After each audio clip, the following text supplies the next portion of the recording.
So EMET is actually a really interesting story. About maybe over 20 years ago, Rabbi was my husband's chavrusa at Ezra Academy. He was a young bachor and he was giving a lot of chizuk to the boys at Ezra Academy, and he used to tell us about his dream of opening up an organization to help the Bukharian community. When Rabbi would tell us this, we would laugh it off. Oh, Rabbi, come on, what do you know about Bukharians? Why would you want to do this? It's not that simple.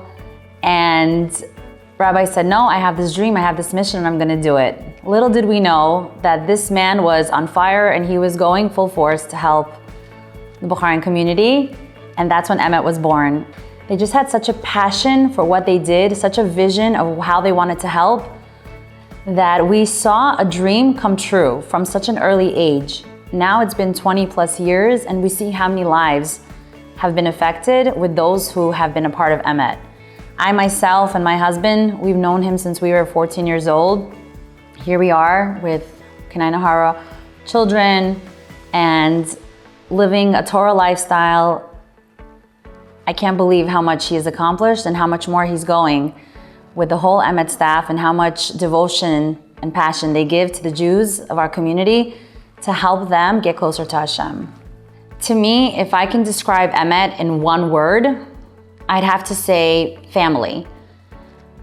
As you know, family is always there for you, and a lot of people, when becoming or going in the path of Yiddishkeit, they don't know who to turn to because sometimes the family that they do have is not really religious or they don't have the resources. And EMET is this family that even with all the years that we've known them, they still come to our simchot, our tragic events. They're there for us to ask us questions. How many times do I text Rabbi Yochanan, Rabbi Kraft, or Rabbi Musheyev?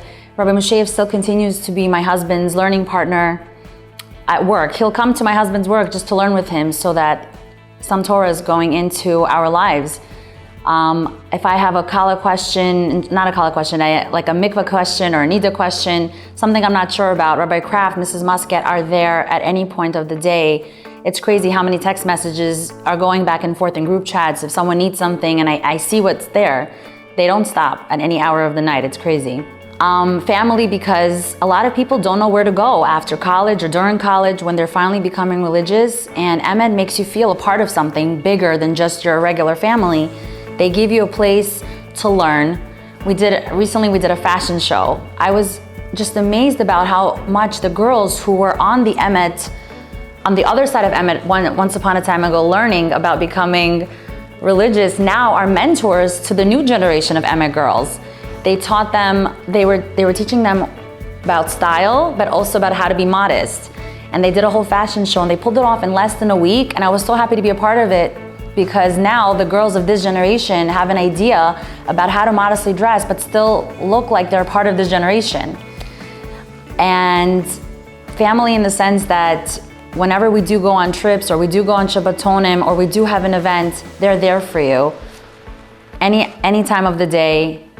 And they never make you feel like, oh, just because you were a student 15 or 20 years ago, that's it, you outgrew it. Doesn't matter if you're a new student or you're an old student, you have become a part of an EMET family that will live on forever. And I thank them, my husband and I thank them for that, because they don't give up on us. They'll have a couples division, they'll have a singles division, they'll have a couples division. Who knows, maybe one day we'll have a grandkids division at this point. So many times we come across people and they do so much for us, but we don't say thank you enough. And I personally think that my husband and I are extremely grateful, and we have so much hakaras hatov to the EMET organization, to the endless nights that they put in to create all these programs, learning programs and fun nights and retreats and Shabbatonim, just to better our generation. I mean, there's so many intermarriages that are happening now and so many people going off the derech, and they care so much that they will do anything to be there for you, because for them helping even one Jew is helping a lot. But they don't help one Jew, they help thousands of Jews. I mean, we have so many people, Baruch Hashem, now who are in EMET and continuing to grow on college campuses and coming in. I'm grateful for that I have the opportunity to learn. I was a big part of Rabbi Nitzan Yeager's learning program, and Rabbi Sokolov and Rabbi Yochanan, and Miss Muscat sometimes gives lectures on Nida. So for me, I'm thankful to the entire staff, because even though I've been already so long here, I'm able to still continue to learn. It's amazing. I learned so much on Sunday program with other girls who are single and other women who are married, and we take the time on a Sunday, and so does EMET, to make us sit there, open a Tanakh or they give us pamphlets or whatever, and we go deep into the Torah.